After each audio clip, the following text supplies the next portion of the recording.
is Not Sam Wrestling. Introducing your host from New York, here is Sam Roberts.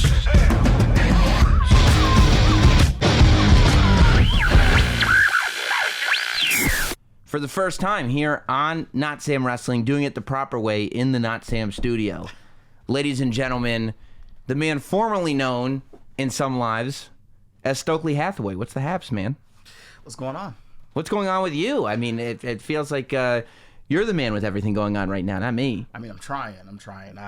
You know, it's a lot going on in the NXT world, the NXT Breakout Tournament. Yeah. Which concludes in Toronto. Yeah. So I've had my eyes on everyone. Well, it's amazing what's going on with the NXT Breakout Tournament because I feel like, and we've talked about this before, like every TakeOver special, you're going, and this is going back years, you're looking at these generations of NXT classes, and you can't believe the talent, and you feel like, okay, this is a moment. Like NXT is having their moment right now, and all these moments eventually pass because people are going to go up to the main roster, and then it'll be the Monday after WrestleMania, or just maybe some random Monday, and the main roster will come in and grab all this talent, and you'll go like, okay, so NXT had their moment, but then you don't realize what's in the chamber. Yeah. And I think what this tournament is doing for the first time is going to everybody, look, like I understand, like we've been going off of what we've been going off of for the last year and a half or so, and it's been the best the product's ever been, but ta-da, look at these 8 guys.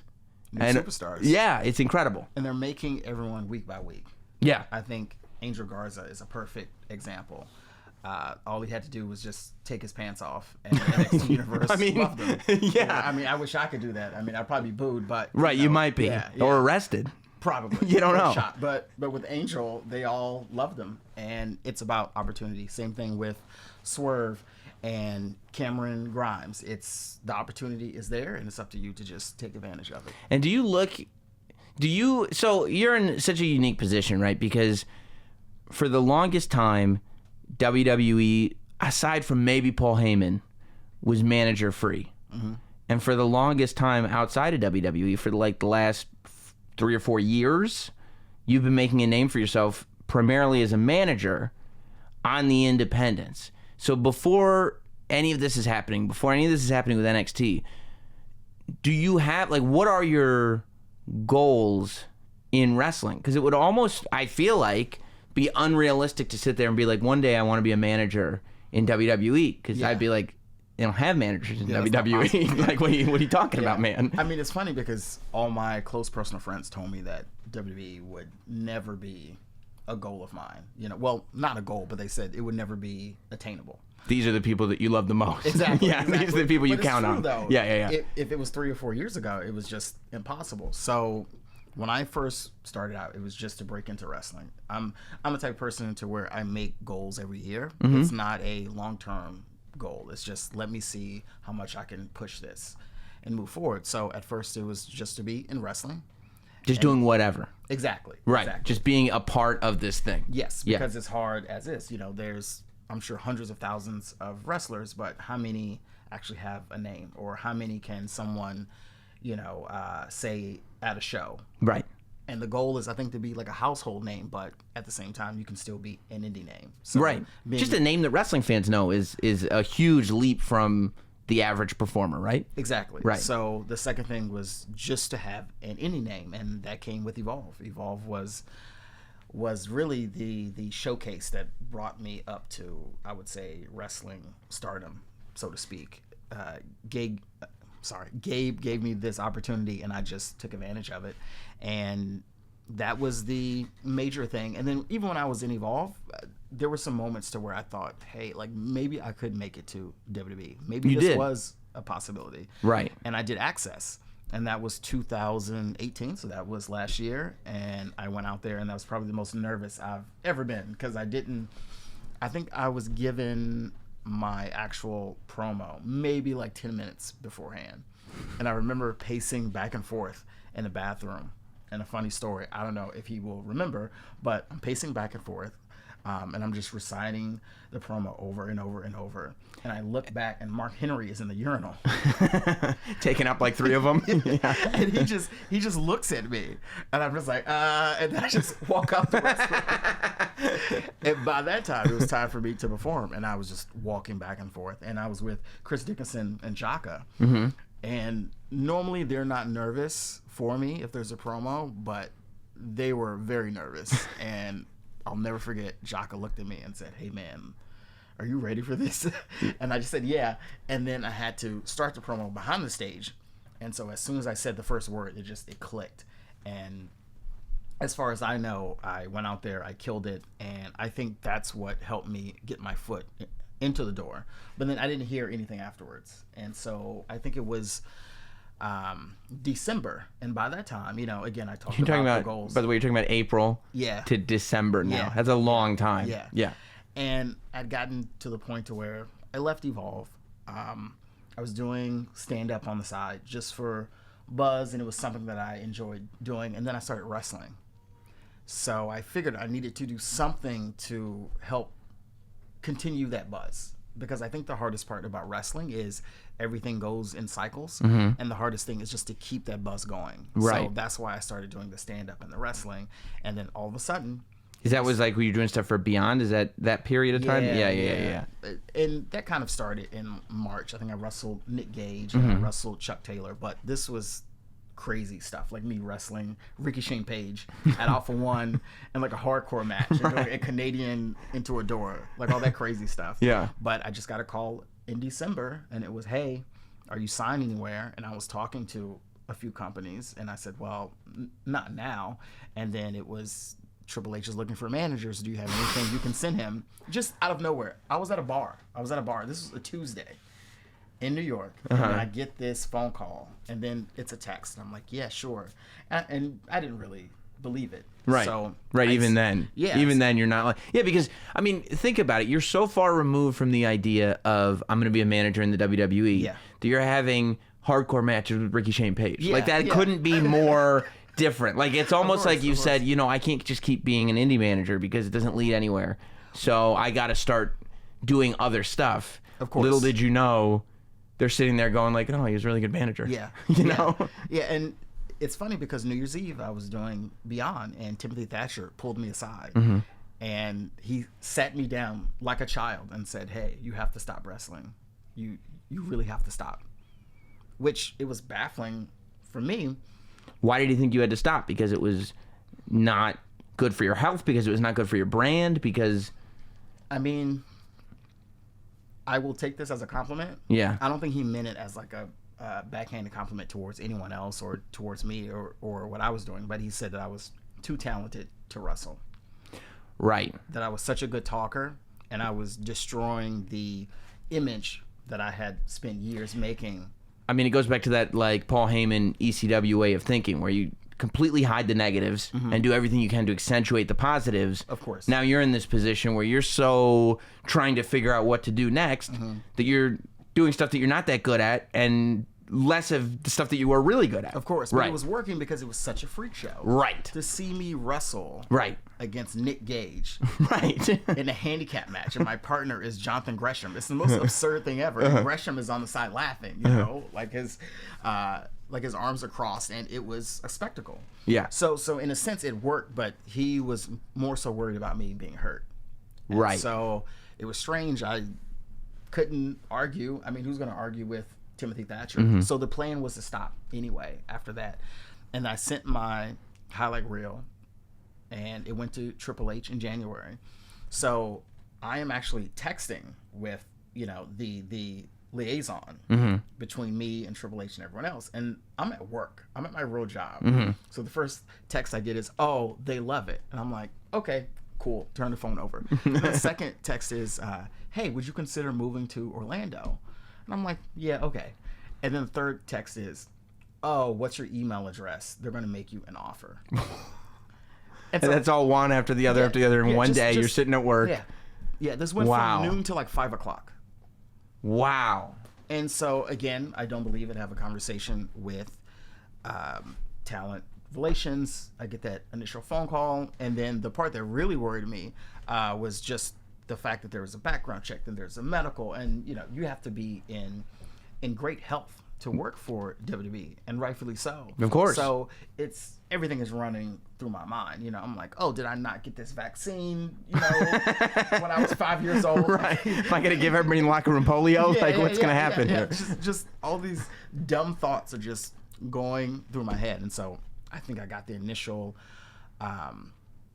full offer. I think it was the end of February. Now, I hadn't quit my real job yet because I thought this was all going to fall through. Right.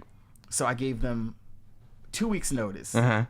The first week was me actually there, and the second week was me working remotely because I had to move to Orlando. I'm going to Orlando. This is actually happening. Yeah, and even then, I'm just waiting. I'm waiting. And then I think it was the morning of, it was the Friday before, I get an email telling me that, they forgot to run a blood test. So I had to do that the morning of. And you're going like, this is going to be the test. Yeah. This is like, going to be the test that goes like, no, we can't. Yeah. This is it. Yeah. So I did the test, of course. Clearly, everything was fine. And then I report, and that was that. It's even to this day when I walk into the PC, I'm like, is this for real? Thing? Yeah. And you kind of have that feeling of like, okay, at some point they're going to figure out I shouldn't be here, and they're just going to throw me out the door. Like, it's weird to walk into the locker room and Adam Cole and Johnny Gargano and Matt Riddle, and all these like talented people, are sitting beside me. I'm just this horrible who talks for a living. And I did like you know what surprised me though, that you participated in the combine. I was watching you on that rowing machine. Like I was never like, again. You just wanted to prove that you're like, hey man, I'm athletic too. I'm. No, like I knew that I couldn't prove that I was athletic, right? But I think I had to. I think when I first signed, I think there was a misconception that I was just hanging out at the PC. Right. The harsh reality is that I'm doing everything everyone else is doing. Right. And I thought that was an opportunity for me to show that I'm committed to doing this. And you're there to work. Yeah. Exactly. And honestly, I've gotten in great shape. Doing the combine and doing strength and conditioning and everything else has actually helped me bond with other people in the locker room. Yeah. Because it's that mutual respect. Yeah. I think if I sat on the sidelines and said, hey, because the combine was optional, but it was one, a test for me, and two, it was to show everyone that I am here to do the work. Was there something comforting in knowing that, like, because I'd imagine you get the offer and you're going to go down there in the locker room and everything, and you go, oh my God, I've been in wrestling for so long, but I'm going to this place where I don't know anybody. And then you realize that as you're looking around, it's like, I know everyone. I've known, these are all the people that I've been working with the last, 4 or 5 years or so in different incarnations or whatever. And the kind of cream of the crop has all arrived right here. Mm-hmm. It was wild. And the locker room was just so welcoming. Just the people that you will never expect, I guess. Like the Forgotten Sons. Like they're... Mm-hmm. I probably shouldn't say this, but they're like the nicest dudes to me. To you. Me. Yeah. Maybe they're looking for a manager though. Yeah, it's possible. That's it's possible. I mean, I can't speak to everyone else, but they've been extremely nice to me and welcoming, and to me that means a lot because I was just a new face. I was just a dude walking in. Right. But I think that I don't know. I feel like there is a goodwill toward you in the sense that people are aware that you've been in wrestling for as long as you have been, and regardless of if you're in the ring or managing, like I think everybody's kind of acknowledged that you're a really good performer. True, but I think regardless of where you go, when it's a new place, you have to prove yourself all over again. Yeah, okay, and that was my mentality. Yeah. That I know nothing. I know a little bit, but it's my job to learn the WWE system and how they want me to do it. And that was challenging. I mean, that was my first 2 months there, is to take the independent version of me and make it the WWE version. And it's not, and I had to look at it as not from a selfish standpoint, just what I wanted to do and what I thought was funny or witty, whatever. It's what can make the most money for WWE. And what do you have to my career? What do you have to offer this bigger product? Like how do I go out there and make myself the biggest thing? Exactly. It's how does what I do fill a puzzle piece in this bigger picture of everybody making the WWE into a bigger thing? And I mean, that's no different from working at any other company, wrestling or otherwise. Like when you work for a company, the reason the company is paying you is because you can add value to the company. It's a relationship that really works well for everybody. Yeah, and to make money, but it's funny. A lot of people don't look at it like that. And I think the one thing that really helped was the CD player bit. I thought I was playing with fire, and then all of a sudden Triple H mentioned it on a conference call, and it was how he liked different people making their own content. And honestly, it in a strange way, it helped make everything bigger. I know some people on the main roster saw it. I know some of the writers saw it. I know a lot of the PC talent saw it. You know, it showed that I can take something so dumb and small that I created, and I made something just go for weeks. Yeah. I mean, it's still going, kind of. I mean, months at this point. I think it started in April or something like that. True. Yeah. And it's just this long thread. Yeah. I mean, I don't think I picked up on the CD player bit until way later. Yeah. And like I saw the first tweet because it popped up in my timeline, and I had missed it the first time or whatever. But the reason it popped up in my timeline is because everything's a thread. Yeah. So it was one of those things like you find a show on Netflix and you go, oh my gosh, I can binge watch all the episodes right now. It's Twitter's version of The Wire. Exactly. Just watch every single one. Yeah, you're like, yeah, it's a bummer that the show's off, but I just found this thing. I can watch all 6 seasons right now. Of course. Yeah, absolutely. Now, I wonder about the content that you do because, like, I mean, even for me, part of probably the most, for me anyway, awkward or uncomfortable or probably the least pleasant part of doing this podcast is reaching out to people and saying, hey, will you do my show? Hey, you want to do my podcast? Hey, you want to come to my studio? Hey, you want to? And I always think about you and the fact that you have to go up to people, like even something as silly, which I thought was hilarious, as the Coming to America bit. Yes. It's this 30-second video. Yes. But like I'm thinking about it, and I guess I start thinking about it from a producer standpoint for whatever. And I'm like, there's like 8 people in this video. Yeah. And they're all playing specific roles, and each one of them matter. And I'm going like, everybody in this video had to not only agree to do the video, but you had to sit down and explain the vision to them. You know what I mean? You couldn't just be like, oh, we're going to do this thing and you do whatever you want to do. It's like, no, the comedy will work if you do this and you do that and you do this. And you not only have to have the confidence to ask them to do it and to explain the bit idea and everything, but that it's actually going to work. Because if it's lame, that's on you. Yes, it's on me. I mean, that's always been the big hurdle. So the first few times I asked people, I think the funniest one was Shayna Baszler.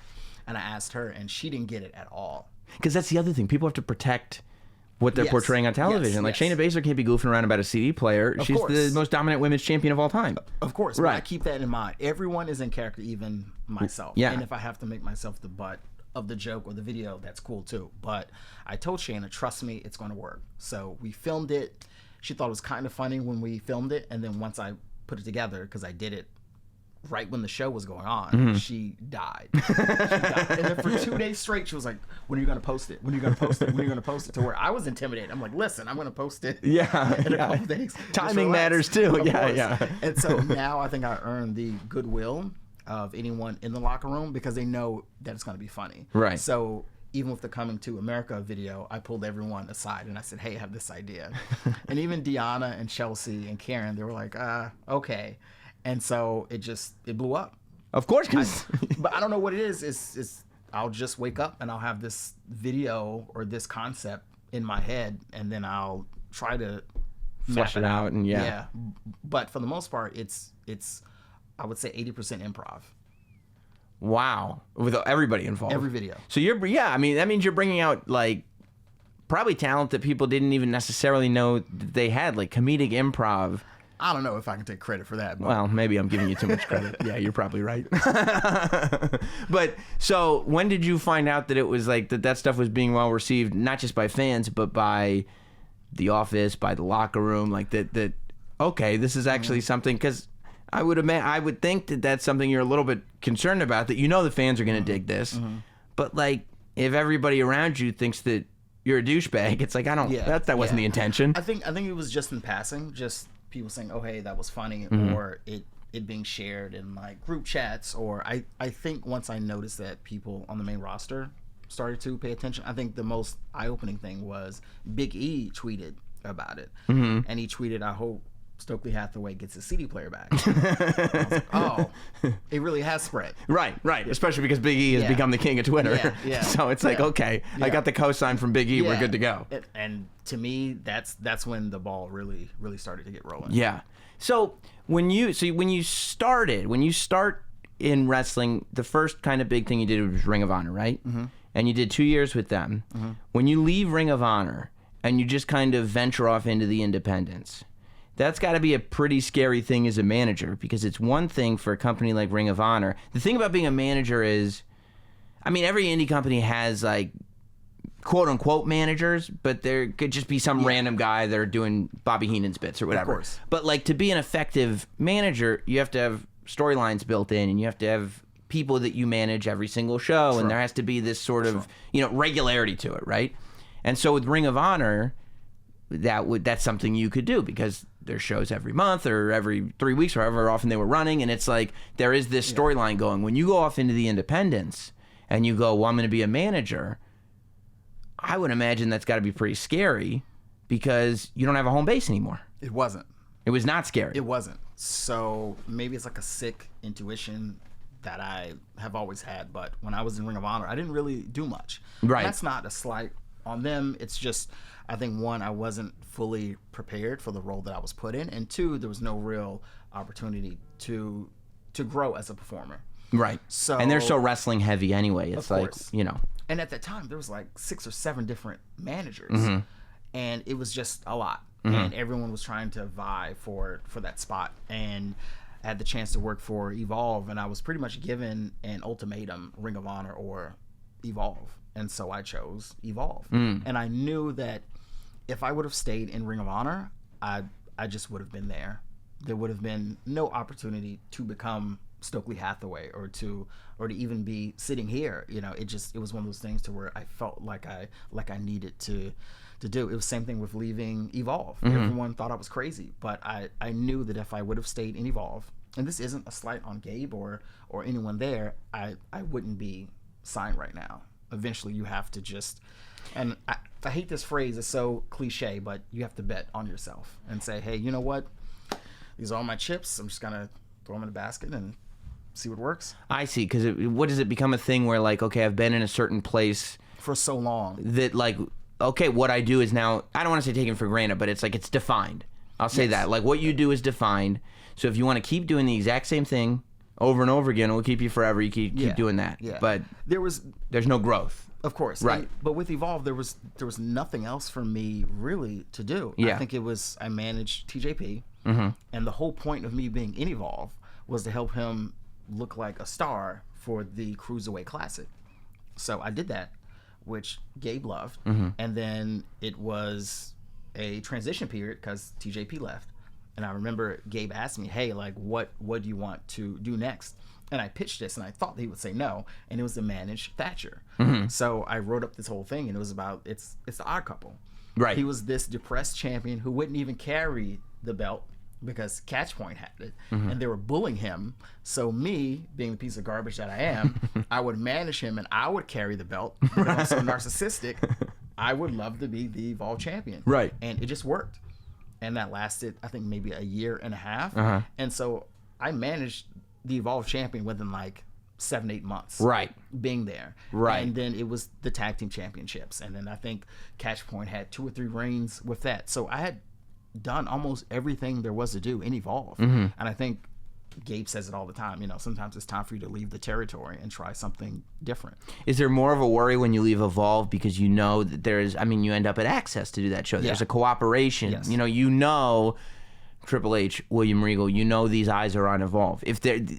Of course, WWE is aware of everything going on to some degree or another, some less, some more. Yeah. But we know, Evolve is going to be on the WWE network. We know that the stuff that happens in Evolve, there is a direct path to WWE. Theoretically to WWE. So to leave is almost like, okay, I'm leaving that, I don't want to say easy path, but that kind of path that's already been walked as well. True. Well, at that time, this was last year. Yeah. One thing that I didn't want was to be stuck. And it wasn't really clear what the relationship between Evolve and WWE was. I see. And I wanted to be signed. I didn't want to. I see. I didn't want to just work for Evolve, which That to makes me, sense. I had done that already. Right. I was ready for the next chapter. So once I left, that's when I said, all right, I really have to move forward and do all of this stuff and to make myself a star. And that's why I started doing the stand-up. That's why I started wrestling. And it just all just kind of just took off from there. And I mean, you can't really say enough about timing, right? Yeah. Like, you know, you can't really put your finger on when's the right time to do what, but things tend to happen. Yeah. I mean, the timing worked out perfectly. My last match and beyond, which was the main company that I was working for as a manager and a wrestler, it was against Eddie Kingston. So the storyline, which we didn't really get to finish, was the fact that I left Evolve and I was going crazy. That's why I was wrestling. And so eventually I was losing my mind. Right. So when Kingston beat me, that was it. That was my last match and beyond. Right. And he just powerbombed me on a bunch of chairs, and Tim yelled at me afterwards, and then that was it. And I just went away. Yeah. Did you did you garner a new appreciation for hardcore wrestling when you started doing more and more of that stuff? Did you enjoy it on any level? Did you say to yourself, like, oh, this is why I should have been a manager? Yeah. I mean... No, I had a lot of fun. The only time when I was like, oh, like, this really sucks was that match against Ricky Shane Page. And this was maybe the first 3 minutes. Yeah. I was up top ready to hit the Canadian on him. And he went to slap me. But I turned my head. It was like a split second. And he caught me in the ear. And then it was just silence. I couldn't hear a thing. So the eardrum just completely ruptured. And that's right at the beginning of the match. I remember I did a dive, and then I went back to do a second dive, and there was a huge miscommunication. For the second dive, I thought that he was just going to hold the chair up and drop it and catch me. He thought I wasn't going to dive all the way, so he swings it like a baseball bat. Yeah. And I have the clip on my phone that I can show you. And it just waffles me, and he hits me so hard. I flip midair and land on the actual chair back first. So it must look spectacular. Yes. Yeah. Yes. But that was a moment to where I was like, what am I doing with my life? Like, right. Like, how did I get here? Well, and then the crowd erupted, and I was fine. I was like, oh, this is great. Like, oh, I should be doing this. They like this. So let's say you don't get, the call when you get the call. Let's say you don't have that conversation with Thatcher. Do you feel like it would have just kept going? Do you feel like there is the possibility that you start dipping into deathmatch wrestling and things like that? Like, how far do you think you would have taken that thing? Well, the plan was, and maybe a handful of people know this, I actually was going to WXW in February. And I was going to train for 2 weeks. And that was going to be kind of the last hurrah of me wrestling, because I'd be learning from Walter and Thatcher, and then the whole wrestling storyline would have ended in March, and I had arranged to where I would have transitioned back to becoming a full-time manager. I gotcha. Okay. But so there was an exit strategy. Yes. But at the same time, I had another offer on the table. So it was a really weird time from December to, I would say, February. There was like a lot going on. So yeah, that's so interesting. In a good way. It's only 3 months. Yeah. But it's like that must feel in your head like it's such a long time, because so much stuff was in the air and so many decisions are getting made and so much is happening. Yeah, I was stressed. In my apartment here, the lease ended the end of February.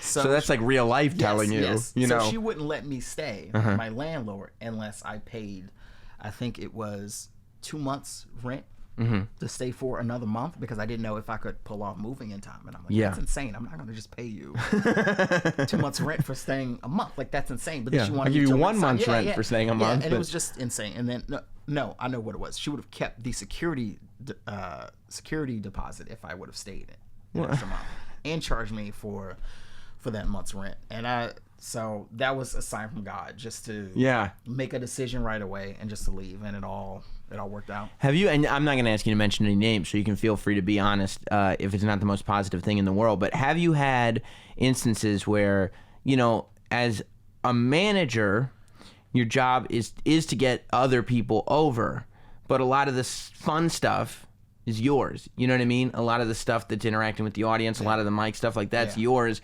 Have you had interactions with people who you were assigned to that didn't think they needed a manager or didn't want? Yeah. Of course. And how do you handle that? Like, how do you, because you can't sit there Can and you curse on the show? Yeah. Fuck them. Yeah. That's my response. Right. It's okay if you don't like it happened in Evolve. It happened, I would say, maybe my first year. I was doing all these different, it was a storyline of me trying to figure out who to get again, because Thatcher went with Walter. It was like this really weird story to where Walter took my client, and I was extremely hurt by it. And there were people who, I don't know if you remember the 30 for 30 that I did. Yeah. A lot of people didn't want to be a part of it. That was actually the first giant video that I wanted to make, and people just did not understand. And so I promised Gabe and Sal, I said, listen, just trust me to do this. It's going to work. And so I paid for that out of pocket. And so there were other people in it, and they just said, no, we think it's stupid, or they had other weird demands and how they wanted to change it. And I just said, okay, fuck them. And then I just did it myself, and it turned out better that way. And then of course a few months later it was, oh man, like I wish I would have, like maybe next time. It's like, no, I don't think I'm so. good. Yeah. And it's weird, I may have deleted a lot of those tweets, but if you go back and look at that time period, if there are tweets still up, that's when I started changing a lot of the graphics and promotions to me being the focus, and as opposed to pushing whoever you were. Yeah, but it worked. I thought there would be a lot of pushback, but it worked. But I think there is a balance. Same thing with NXT. When I was with Bronson Reed, it was a thing to where it was the both of us. It wasn't just Stokely Hathaway. It wasn't just, what other name I was using at the time. It was me and Bronson Reed. Like, we're a duo. Like, we're a squad. And, if there is someone who says, I don't need a manager, it's okay. This is my job. I still have to collect the paycheck. Yeah, that's not on me. Like, you don't have to tell me that you don't need a manager. Tell the people who are asking me to be your manager. Yes, and that's the promoter. But for the most part, even before I left, for anyone that I was paired with, they enjoyed it, because as strange as it sounds, a lot of times I had a bigger following than whoever I was managing. So it actually helped them a lot. Like Christian Casanova, when I was in Limitless, that was someone that I said, okay, sure. They wanted me to manage him, and I said, okay, it's my job to help get him over, not just at Limitless, but just overall on the internet and in wrestling in general. So when you get signed and you go to Orlando and you're in NXT and you realize, like, okay, how long does it take before you start to settle in and go, okay, I'm here? I think maybe it just settled in a few weeks ago. Really? Yeah. Because every day is different. Yeah, of course. Every day is different, and for me, I think if I get too settled, I don't ever want to get comfortable. Of course. I know for some people that's like a good thing for them, but for me, no. You like to stay on your toes. Yeah. So every day I walk in, it's just I don't know what I'm walking into. Right. In a good way. I think this was the most surreal moment. We had a show for the PC. Sometimes we do these internal shows, and Triple H was there, Undertaker, Batista, and you look around and it's like, this is it. Yeah. I'm gonna say the wrong thing. I'm gonna forget my promo. It's one of those things where you really have to be on your A game 24/7. How much time did you spend figuring out the difference between talking like you and talking like a wrestling manager does? Because I still to this day watch people do promos, and it's like, people who ask for, like, they think that they need like these long promos, and then they start with like, well, let me tell you something. Well, the thing about it, and I'm like, I've seen this. Like, before we even know what this thing is about, I've seen it already. I know the cadence. Yes. I know exactly the rhythm in which you're speaking. Like, I've seen this thing before. How long did it take you to not go, okay, I grew up watching wrestling managers, I'm going to do a wrestling manager thing, and just go, this is what I do? I'll be honest, the main influences were probably black comedians. It wasn't, now granted, I watched Freddie Blassie, I watched Bobby the Brain Heenan and Paul Heyman and everyone else, Gary Hart, but it was Bernie Mac, it was Robin Harris, it was Martin Lawrence. I studied the way they talked, and that was okay, that's how people relate. They want someone that's talking like a real human being. Right. And those are the guys, by the way, that have the ability to stand up there for 60 Hours. minutes, Exactly. 90 minutes Exactly. plus, Exactly. and get you for the entire time. Exactly. And they were put in any role. They could do TV, they could do film, and they'd be putting could do some of stand-up. the most hostile stand-up crowds, Of course, in Def the Comedy world. Jam. Yeah. Like that, if you did Def Comedy Jam back in the day, you were solidified as a comedy great. And Robin Harris is one of my favorite comedians. Baby Kids is probably like my favorite comedy album. And so it was a lot of that. It was a lot of that humor and getting that rhythm, that cadence down. And that's what I try to use in my promos. Relating it over to a wrestling audience. Of course. Yeah. And it's been working. It's kind of strange to say, but I think, and I will say, even when I got to NXT, it was still an adjustment because I still have to figure out how to do it for their crowds. Yeah. I mean, crowds that understand, like, you know, it's interesting, like humor and speaking in an entertaining way. Like, there are certain cadences where people that are familiar with what you're doing are instantly going to be like, I know what he's doing, and that's funny. Like, I like this. Yeah. And people that are from another world completely are going to go, I don't get this. What's happening? Of course. And you have to find that middle ground of going, how do I just make it so that everybody gets it? But I think that's why I'm grateful the fact that everyone has to do this, but some people start out on TV right away. I started doing what they call the coconut loop. So we're somewhere in Florida every single night. And I had a long conversation with William Regal about it. And he said that it was okay to fail. I can try something different every single night. It's an issue if I fail and I keep failing over and over and over. But if I'm trying to figure out my rhythm and my groove and who this new version of Stokely Hathaway is supposed to be, then that's okay. That's what the shows are for. Right. I mean, and that does go back to stand-up in the sense that it's like a stand-up that doesn't bomb is not a stand-up. Yeah.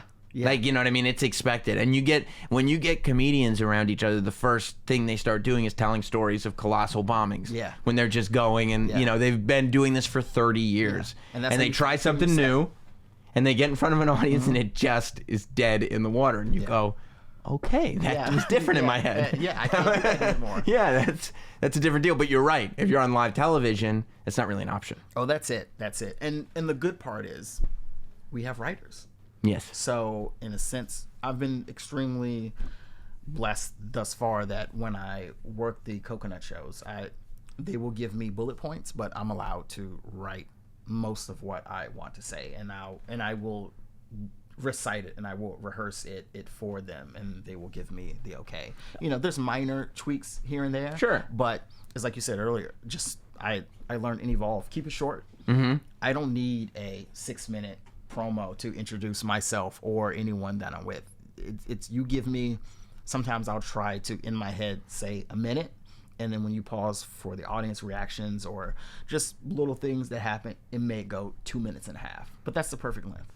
Yeah, I mean, word economy is a toolbox that a lot of people leave behind, and it's like it's pretty valuable. Yeah, you know, especially when you're dealing with live audiences. They're there to see wrestling at the end of the day. Of course, right? I mean, and if you're the third promo of the night, you're in like a really tough spot because they've heard one version of this, they've heard another version, and then by the time you come out, they go, "Oh no, another one." And so it's your job to keep them entertained and not make them resent the fact that they're listening to a third promo. So what wrestling did you grow up watching?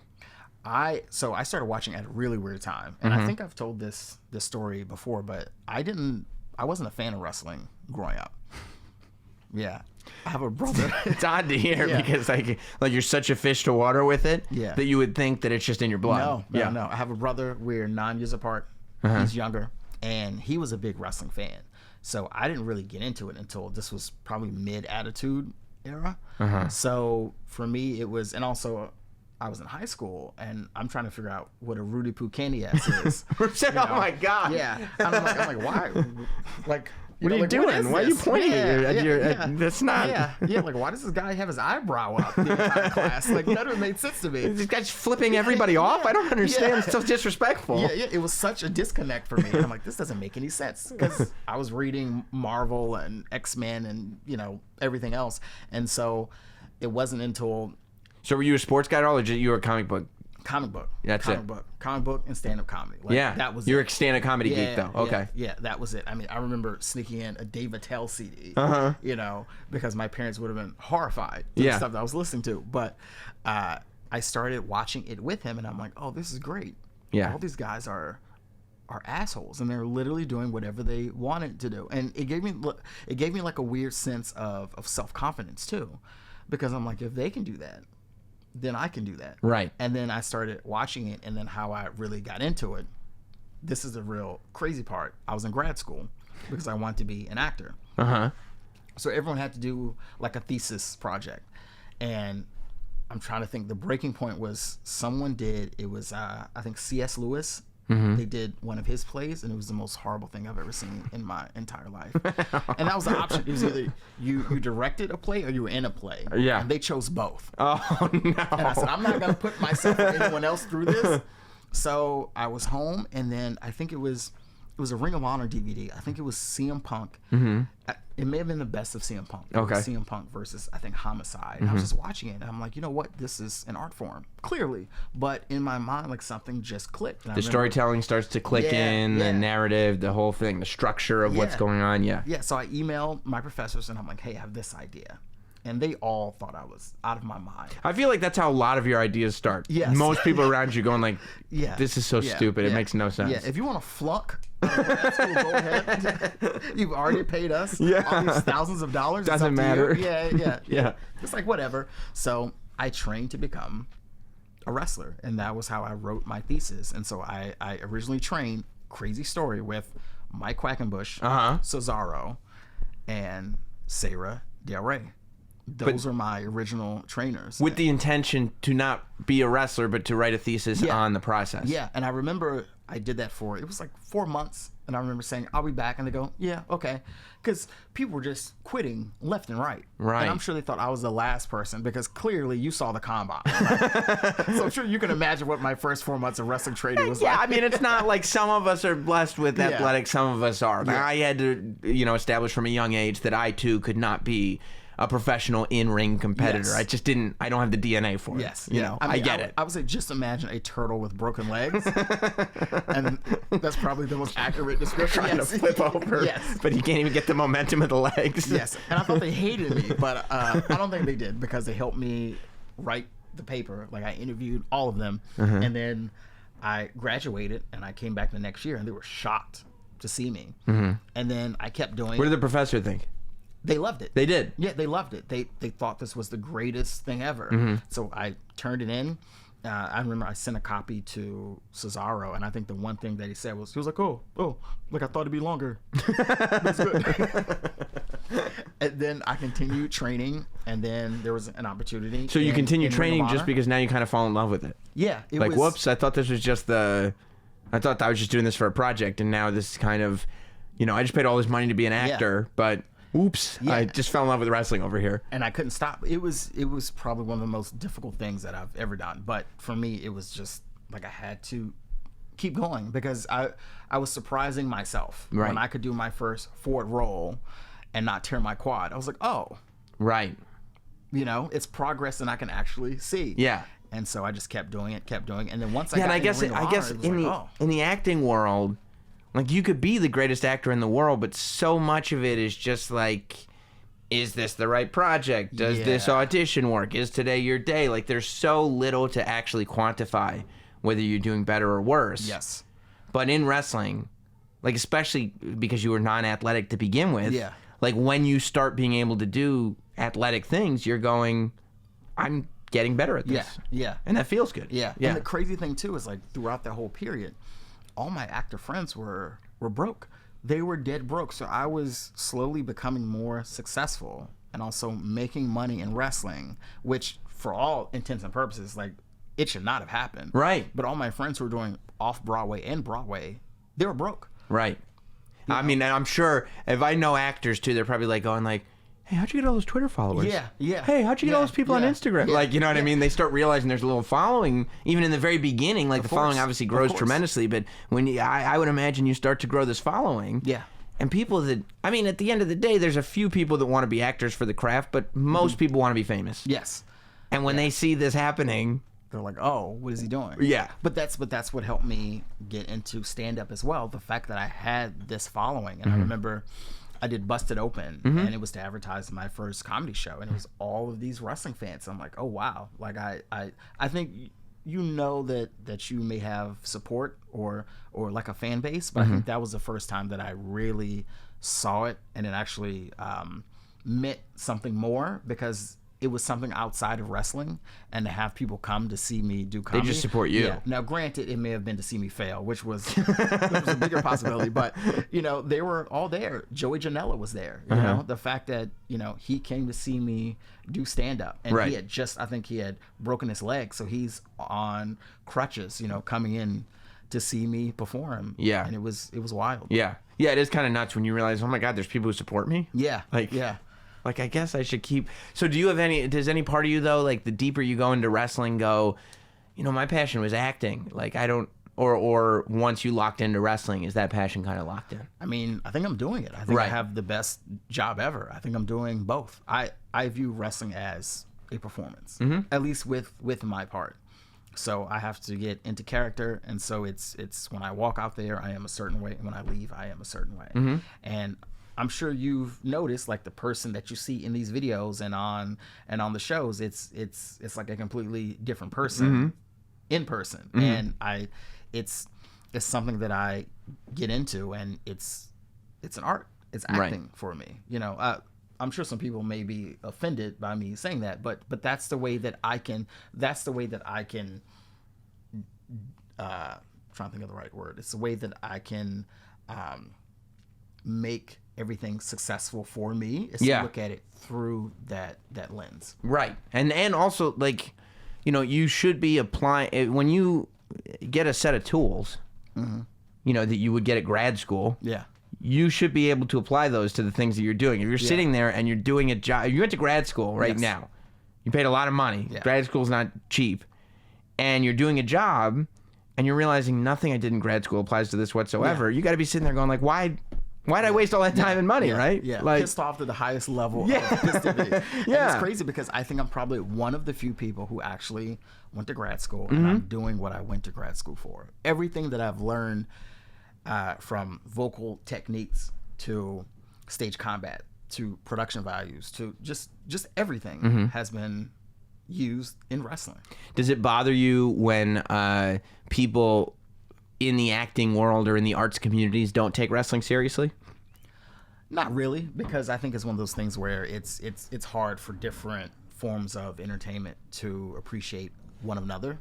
So for me, it's just whatever, Yeah, it's on them. Yeah. That makes sense. No, that doesn't bother me at all. So now that you're signed and everything, do you sit there sometimes? And maybe you're doing this before and cry. No. But do you watch the main roster shows or even NXT shows and start fantasizing about, like, oh, if they paired me up with that person, if they paired me up with this person, like, oh, we could do something there, we could do something here. Like, do those thoughts go through your brain?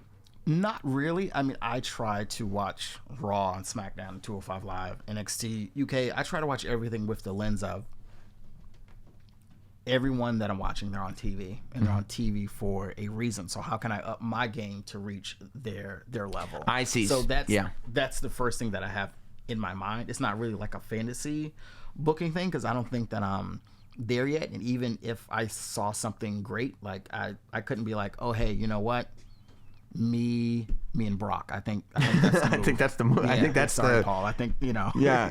Because the thing with Thatcher worked, and that was like an odd couple. And me and Brock also would be odd together. So I think we should. I think we should do it. And I mean, I know, Paul. Now I've heard you're making some decisions, so maybe I take over.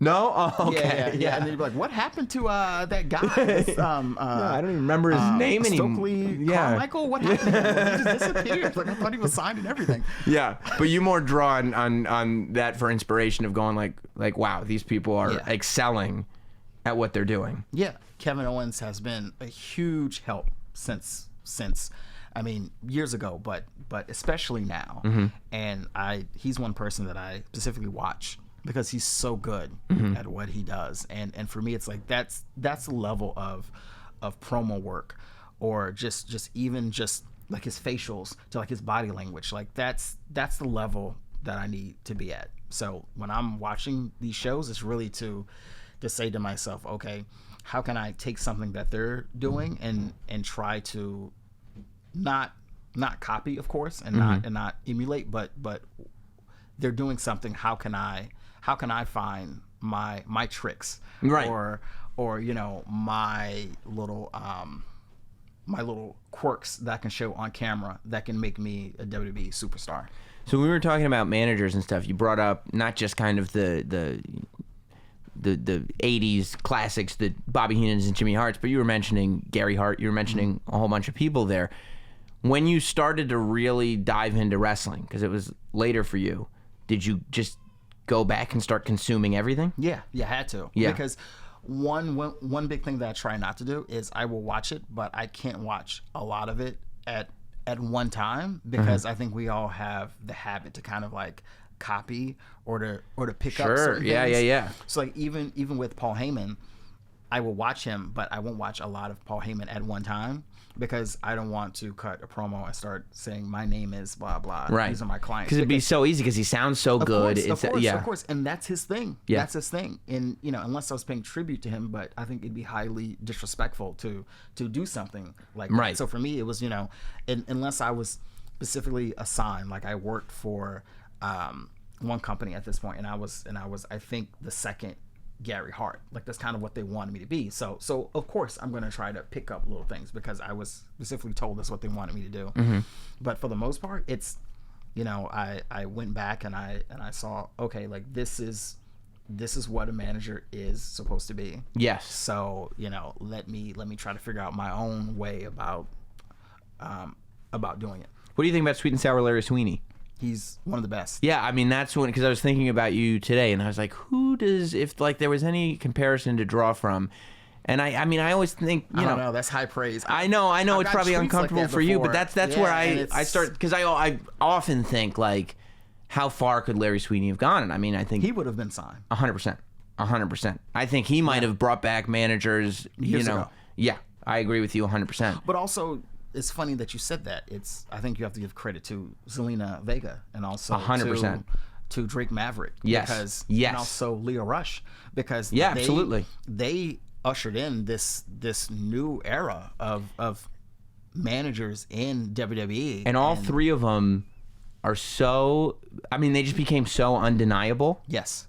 That you're just immediately, I mean, Zelina Vega from Jump Street was like, whoa, this is like a whole nother, it felt like anything that got thrown at her, she was going to make better. Yeah. Like, I think she's incredible. Watching Drake, kind of come on to WWE, and you'd go like, I did not see that signing happening. Yeah. And then you're going like, oh, okay, for 205 Live, I get it. And you watch him become like a highlight of Raw. He's killing it. It's amazing. It's amazing what all of those performers are doing.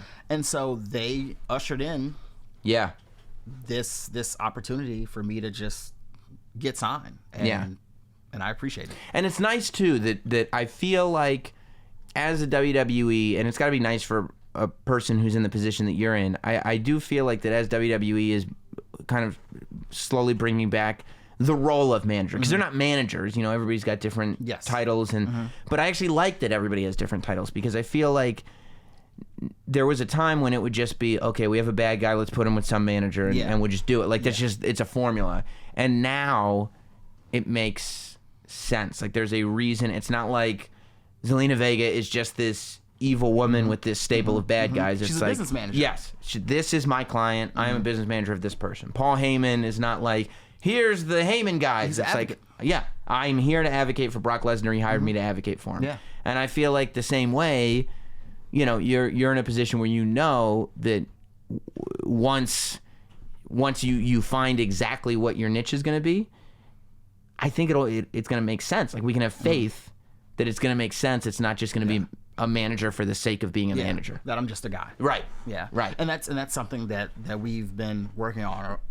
Well, and when I say we, I mean me and everyone on the creative team, is how to figure out how to name me. And I came up with something, and I think it was one of those things where, and I appreciate this, they didn't get it at first, so I had to try it on different live events, and they got it. And I would make videos and send it to them, and then they kind of got it. And then slowly but surely, they're like, oh, I know exactly what this is. So hopefully it will make it to NXT. But it was one of those things. It was, let's try to figure out something different to where I'm not just a a manager. But I mean, even then, you probably go back into grad school because what actor doesn't put themselves on tape to audition? Yeah. Like, it's the same. And you It's have literally to. the same thing. And you have to. And the one thing, it's crazy. The one thing I was told is when you get to WWE, like, you don't have to worry as much. Like, get rid of the indie hustling mentality. But I think it's the complete opposite. Yeah. It's the complete opposite.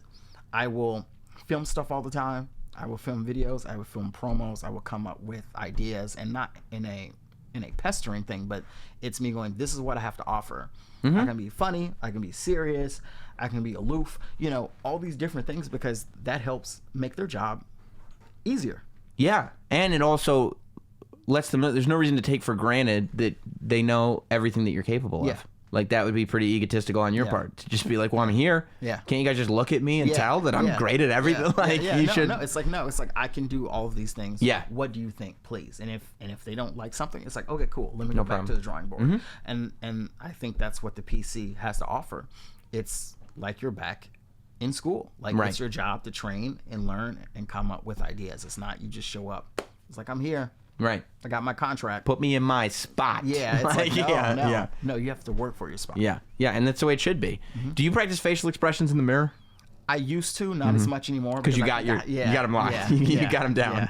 And do you have how do you work with memes? Do you have a folder on your phone full of memes? Do you have all your references that are just in your head and They're go just in my head. So And you then- go that yeah. there's a scene in a movie Yes, yes. and this would be a great spot for this scene for Yeah. this person going, Yeah. Do you know how many times this is before I got signed, of course? I would just Google Pookie from like New Jack City because I would just lose the photo. I can't do it anymore now. But No, you can't. Yeah. But like that was my go-to. I'm like, oh, this is a really dumb tweet. Let me screenshot Right. and put Pookie beside it.